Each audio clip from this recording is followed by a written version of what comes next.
మన కోసం మన వార్తలు అందించే ఏటీఎం న్యూస్ కు స్వాగతం.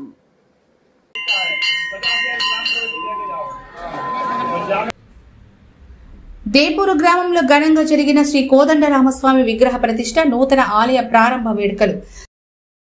శ్రీ పొట్టి శ్రీరాములు నెల్లూరు జిల్లా ఆత్మకూరు మండలం దేపూరు గ్రామంలో నూతనంగా నిర్మించిన శ్రీ సీతా లక్ష్మణ హనుమంత సమేత శ్రీ కోదండరామస్వామి నూతన ఆలయాన్ని గ్రామస్తులు సంయుక్తంగా ప్రారంభించారు. దేపూరు గ్రామ నడిబొడ్డులో పునః నిర్మాణమైన ఈ ఆలయంలో దేవతామూర్తుల నూతన విగ్రహాల ప్రతిష్ట మరియు కుంభాభిషేకం అంగరంగ వైభవంగా నిర్వహించారు. 3 రోజుల పాటు గ్రామంలో జరిగే ఈ వేడుకల్లో తొలి రోజు సహస్ర హోమ కార్యక్రమాలు, ప్రత్యేక పూజా కార్యక్రమం నిర్వహించారు. రెండవ రోజు సీతారామ ఉత్సవ విగ్రహాలను గ్రామోత్సవం నిర్వహించారు. చివరి రోజైన సోమవారం సీతారాముల కళ్యాణ మహోత్సవం ఘనంగా నిర్వహించారు. ఆలయ నిర్వాహక కమిటీ సభ్యులైన శ్రీనివాసులాయుడు, రమణారెడ్డి, భాస్కర్ రెడ్డి ఆలయ ప్రతిష్ట గురించి, కళ్యాణ మహోత్సవ కార్యక్రమాల గురించి వివరించారు. గ్రామంలో ప్రజలందరూ ఈ కార్యక్రమానికి ఎంతో భక్తి శ్రద్ధలతో సంతోషంగా పాల్గొన్నారని, ఆలయ నిర్మాణానికి దేవాదాయ శాఖ సహకారం మరియు గ్రామస్తుల అందరి సహకారంతో విగ్రహ ప్రతిష్ట, కుంభాభిషేకం, కళ్యాణ మహోత్సవ వేడుకలు నిర్వహించినట్టు తెలిపారు. కళ్యాణ మహోత్సవం సందర్భంగా గ్రామస్తులందరూ పూజలో పాల్గొని ప్రత్యేక పూజలు నిర్వహించారు.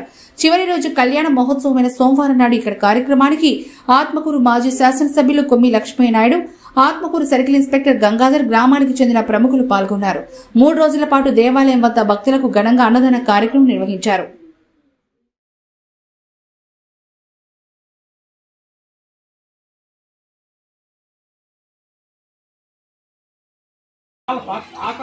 దేపూరు గ్రామమునందు వెలసిన శ్రీ కోదండ రామాంజనేయ స్వామి విగ్రహ ప్రతిష్టతో పాటు ఈ 3 రోజులు నూతన ఆలయంను ఏర్పాటు చేసుకుని విగ్రహ ప్రతిష్ట తరువాత దేపూరు గ్రామం నందు, మా గ్రామం నందు కళ్యాణ మహోత్సవము మహోన్నతముగా నిర్వహించాము. 3 రోజుల పాటు 3 రోజుల పాటు అన్న ప్రసాదాన్ని గ్రామంలో ప్రతి ఒక్కరికి ఏర్పాటు చేయడం జరిగినది. గత 60 సంవత్సరముల నుంచి మా గ్రామం నందు శిథిలావస్థకు చేరిన గుడి రామాలయము ఏర్పడి ఉన్నది. అప్పుడు నుంచి పూర్వం నుంచి శిలలు లేకుండా పటాలతో అప్పుడప్పుడు పూజలు చేసుకుంటే వాళ్ళు.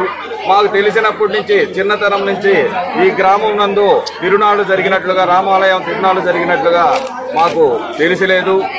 కానీ ఈ మధ్య కాలంలో మేము పిల్లలందరము ఏకమయ్యి పెద్దవాళ్ల సహకారంతో కూడా వాళ్ళ సహకారం తీసుకొని గత 8 సంవత్సరాల నుంచి ఎంతో కృషి చేసి చివరికి గవర్నమెంట్ దగ్గర నుంచి కూడా ఎండోమెంట్ని అందుకుని ప్రతి ఒక్క ఇంటిని గడపని తట్టి అందరినీ చైతన్యపరిచి వాళ్ళ సహకారంతో చాలా ముందుకు తీసుకెళ్లి ఈరోజు శిలలతో ఏర్పడి నూతన దేవాలయం రామాలయంగా అవతరించినది. దీనికి గ్రామంలోని సహకరించిన పెద్దలందరికీ మా కమిటీ తరఫున నమస్కారాలు తెలియజేసుకుంటున్నాము.